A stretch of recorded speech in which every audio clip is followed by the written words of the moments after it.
భౌగోళిక చారిత్రక ప్రాధాన్యమున్న ఎర్రమట్టి దిబ్బలకు ముప్పు పొంచి ఉందనే ఈనాడు ఈటీవీ కథనాలపై మంత్రి గంటా శ్రీనివాసరావు స్పందించారు. ఈ విషయంపై సమగ్ర విచారణ జరిపించాలని అధికారులను ఆదేశించారు. ఎలాంటి అవకతవకలు జరిగినా చర్యలు తప్పవని హెచ్చరించారు. ఎర్రమట్టి దిబ్బలకు ముప్పు కలిగేలా ప్రభుత్వం ఎలాంటి అనుమతులు ఇవ్వబోదని స్పష్టం చేశారు.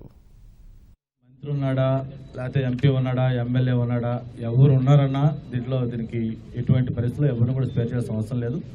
ఖచ్చితంగా నేను గుడాకి అలాగే కలెక్టర్ గారికి సంబంధిత అధికారులు అందరూ కూడా దీని మీద ఆల్రెడీ నేను చెప్పడం జరిగింది. మళ్ళీ కూడా మీ ద్వారా చెప్తా ఉన్నాను. ఎటువంటి అవకతవకలు పాల్పడ్డా, ఎటువంటి ఇర్రెగ్యులారిటీస్ ఉన్నా వెంటనే తప్పకుండా యాక్షన్ తీసుకోమని కూడా చెప్తా ఉన్నాను. ఏదైతే ఎర్రమట్టి దిబ్బలు ఉన్నాయో ఎర్రమట్టి దిబ్బలు అనేది అది ఒక హెరిటేజ్ ఏరియా కింద డిక్లేర్ చేయడం జరిగింది.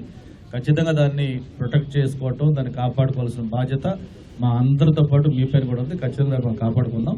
భీమిలి హౌసింగ్ సొసైటీకి వాళ్ళు ఏదైనా మిగతా వేరే విషయాలు ఎవరున్నా కూడా ఎర్రమట్టి దెబ్బలు ఖచ్చితంగా దాన్ని ఇటు బస్సులో వాళ్ళకి ఇచ్చేదానికి అవకాశం లేదు. దాన్ని ఖచ్చితంగా ప్రొటెక్ట్ చేసుకోవాల్సిన అవసరం ఉంది.